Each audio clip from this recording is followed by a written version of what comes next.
Alright, so today I'm going to be installing the angle kit on the Mustang finally. Super stoked for it. So I've got it laid out over here. I've got some cut knuckles. Shorten the tie rod pickup a little bit on them. And these are made by my buddy locally in town. These and the longer outer tie rod ends are from driftknuckles.com. So this is a factory lower control arm that's been extended 1.5 inches. So that should give me the proper wheel clearance to clear the big angle on this. So for just a reference, the car's in the air, but it sits fairly flush. It's about 3 degrees of camber. And here, I'll show you the amount of angle we get with it, with stock. Alright, so this is the stock amount angle. It is a good bit for just removing the inner tie rod boot, the limiter. But that's where we're at stock. Of course, it's off the ground, so it looks a little bit more than normal. But we'll see where she's at after the kit. Alright, so I haven't made much progress. I've got these little like 3mm spacers on, so the Brimbos don't rub the back of the wheel because they don't have a high enough back spacing. But yeah, rusted on pretty good. Bent this one up pretty well. Managed to bang it out flat, so to at least get us by until I order another set. So we'll pull that off here in a second.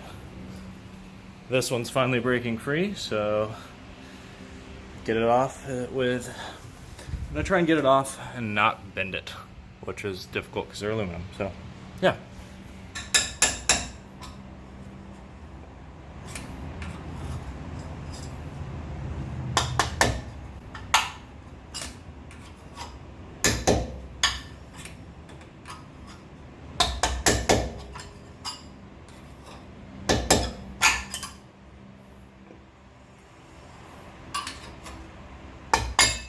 There we go. Voila. Rusted on pretty good. This one's bent pretty good. So we're gonna smack it with a hammer and see what happens.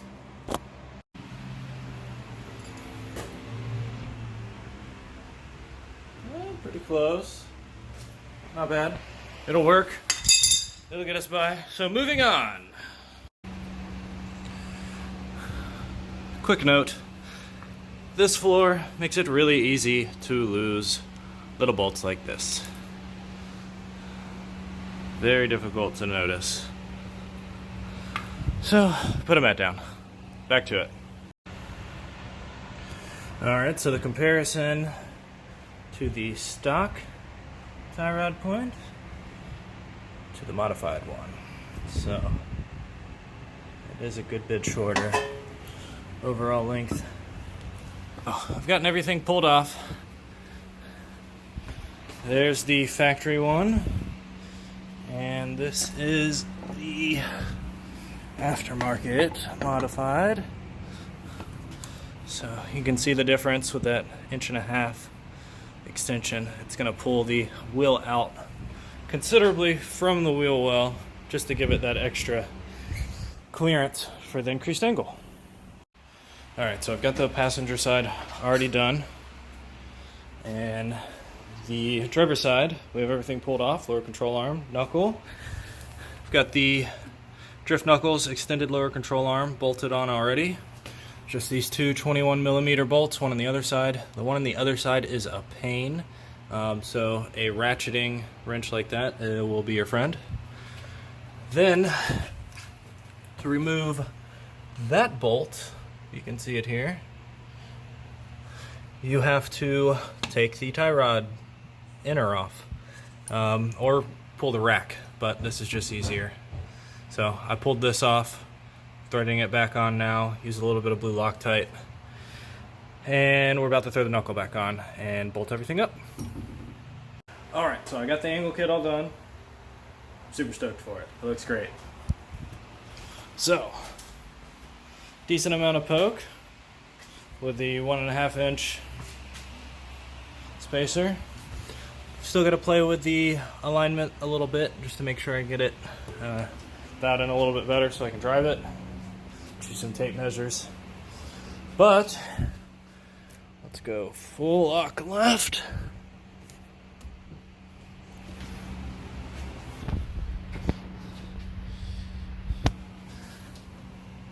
That's a lot. That's all the way. All the way.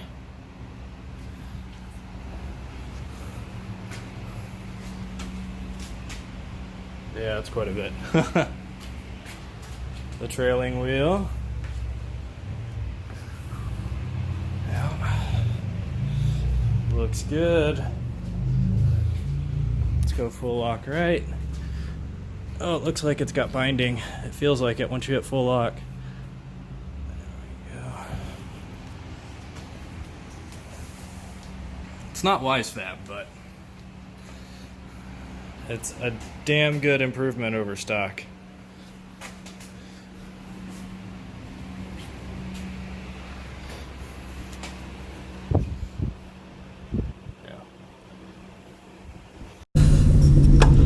Alright, so this is OSW the following weekend.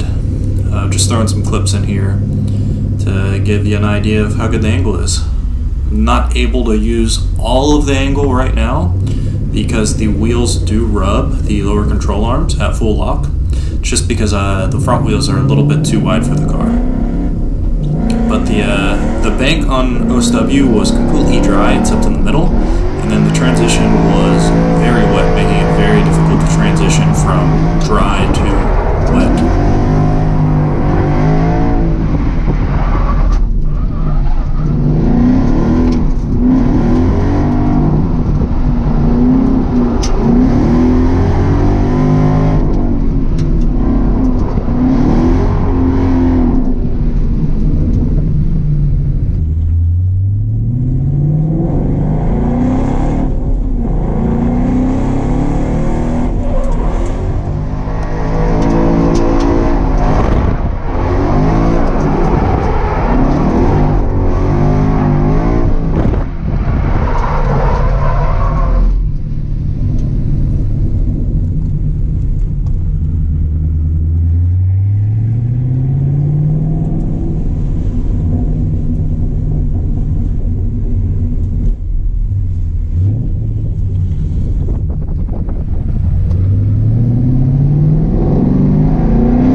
At this point, I'm starting to figure out where the wet spots are on the track and where I need to slow down, use a little bit less throttle and more angle to compensate for the lack of traction. But I end up installing the car right here.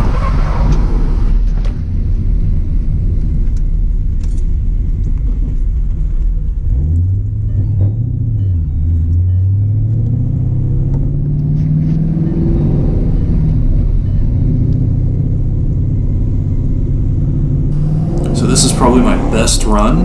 I decided to try in fourth gear, a little bit higher, just to carry a little bit more speed through the bank.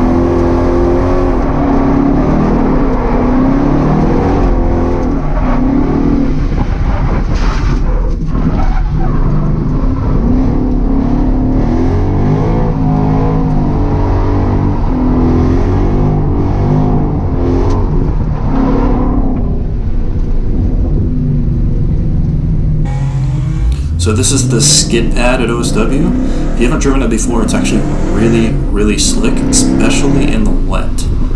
It's almost like driving on ice. So we're going very slow here, maybe 30 miles an hour. Very dark out at night. OSW does a lot of night events just because it's Florida and it gets hot. But you can see I do give it quite a bit of angle. Again, I can't go full lock just because the wheels rubbing is still an issue.